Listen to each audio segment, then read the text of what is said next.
भीम ने दुर्योधन की जंघा उतार दी थी। वह खून में लथपथ होकर रणभूमि पर गिरा हुआ था। बस कुछ ही समय में दम तोड़ने वाला था, लेकिन भूमि पर गिरे हुए ही उसने श्री कृष्ण की ओर देखते हुए अपने हाथ की 3 उंगलियों को बार बार उठाकर कुछ बताने का प्रयास किया। पीड़ा के कारण उसके मुंह से आवाज धीमी धीमी ही निकल रही थी। ऐसे में श्री कृष्ण उसके पास गए और कहने लगे कि क्या तुम कुछ कहना चाहते हो। तब उसने कहा कि उसने महाभारत के युद्ध के दौरान 3 गलतियां की हैं। इन्हीं गलतियों के कारण वह युद्ध नहीं जीत सका और उसका यह हाल हुआ है। यदि वह पहले ही इन गलतियों को पहचान लेता तो आज जीत का ताज उसके सिर होता। दुर्योधन ने बताई 3 गलतियां। जी हाँ, श्री कृष्ण ने सहजता से दुर्योधन से उसकी उन 3 गलतियों के बारे में पूछा तो उसने बताया, पहली गलती यह थी कि उसने स्वयं नारायण के स्थान पर उनकी नारायणी सेना को चुना। यदि नारायण युद्ध में कौरवों के पक्ष में होते तो आज परिणाम कुछ और ही होता। दूसरी गलती उसने यह बताई कि अपनी माता की लाख कहने पर भी वह उसके सामने पेड़ के पत्तों से बना लंगोट पहनकर गया। यदि वह नग्नावस्था में जाता तो आज उसे कोई भी योद्धा परास्त नहीं कर सकता था। तीसरी गलती उसने की थी वो थी युद्ध में आखिर में जाने की भूल। यदि वह पहले ही जाता तो कई बातों को समझ सकता था और शायद उसके भाई और मित्रों की जान बच पाती। असली कारण, जी हाँ, श्री कृष्ण ने विनम्रता से दुर्योधन की यह सारी बात सुनी और फिर उन्होंने उससे कहा, तुम्हारी हार का मुख्य कारण तुम्हारा अधर्मी व्यवहार और अपनी ही कुलवधू का वस्त्राहरण करवाना था। तुमने स्वयं अपने कर्मों से अपना भाग्य लिखा। श्री कृष्ण के कहने का तात्पर्य यह था कि तुम अपनी इन 3 गलतियों के कारण नहीं हारे, बल्कि तुम अधर्मी हो इसलिए हारे। यह सुनकर दुर्योधन को अपनी असली गलती का एहसास हो गया। भगवान श्री कृष्ण कभी भी कौरवों के साथ नहीं होते। यह उनकी ही लीला थी कि दुर्योधन ने उनकी जगह उनकी सेना को मांग लिया। दूसरी बात यह कि दुर्योधन का शरीर का वह गुप्त अंग भी यदि वज्र के समान हो जाता तो भी उसे मारने की युक्ति ढूंढ ली जाती, क्योंकि सबसे कठिन तो जयद्रथ को मारना था, फिर भी उसे मारा। तीसरा यह भी कि यदि दुर्योधन युद्ध में पहले होता या आखिरी में, इससे कोई फर्क नहीं पड़ता। अंत में हार तो कौरवों की ही होनी थी। अधर्मी थे कौरव।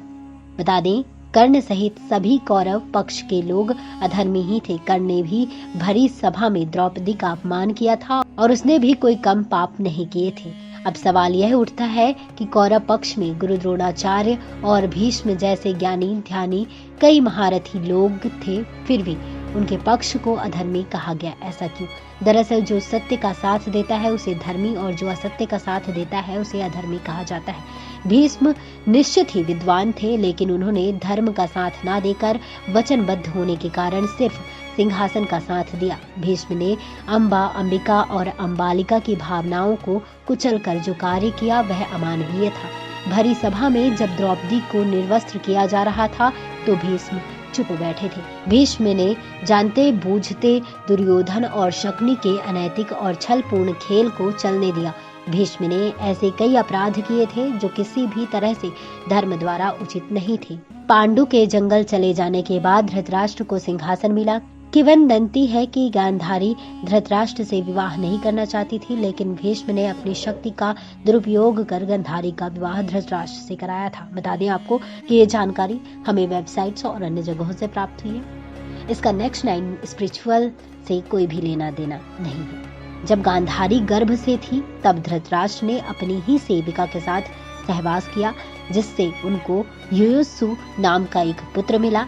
गांधारी के लाख समझाने के बावजूद धृतराष्ट्र ने अपने श्वशुर यानी कि गांधारी के पिता और उसके पुत्रों यानी कि गांधारी के भाई को आजीवन कारागार में डाल दिया था। मृत्यु से पहले गांधारी के पिता सुबाल ने धृतराष्ट्र से शकुनी को छोड़ने की विनती की, जो धृतराष्ट्र ने मान ली थी। दुर्योधन एक अधर्मी सोच का व्यक्ति था। उसकी जिद, अहंकार और लालच ने लोगों को युद्ध की आग में झोंक दिया था। इसलिए दुर्योधन को महाभारत का खलनायक कहा जाता है। महाभारत की कथा में ऐसा प्रसंग भी आया है कि दुर्योधन ने काम पीड़ित होकर कुंवारी कन्याओं का अपहरण किया था। धूत क्रीड़ा में पांडवों के हार जाने पर जब दुर्योधन भरी सभा में द्रौपदी का अपमान कर रहा था, तब गांधारी ने भी इसका विरोध किया था, फिर भी दुर्योधन नहीं माना था। यह आचरण धर्म विरुद्ध ही तो था। जब दुर्योधन को लगा कि अब तो युद्ध होने वाला है, तो वह महाभारत युद्ध के अंतिम समय में अपनी माता के समक्ष नग्न खड़ा होने के लिए भी तैयार हो गया। महाभारत में दुर्योधन के अनाचार और अत्याचार के किस्से भरे पड़े हैं। पांडवों को बिना किसी अपराध के उसने ही तो जलाकर मारने की योजना को मंजूरी दी थी। बता दें कि ये पूरी जानकारी हमें वेबसाइट्स और अन्य जगहों से प्राप्त हुई है। ये जानकारी आपको कैसी लगी, आप हमें कमेंट बॉक्स में कमेंट कर जरूर बताएं और ऐसी ही जानकारी के लिए देखते रहिए नेक्स्ट 9 स्पिरिचुअल और इस वीडियो को ज़्यादा लाइक करें, शेयर करें।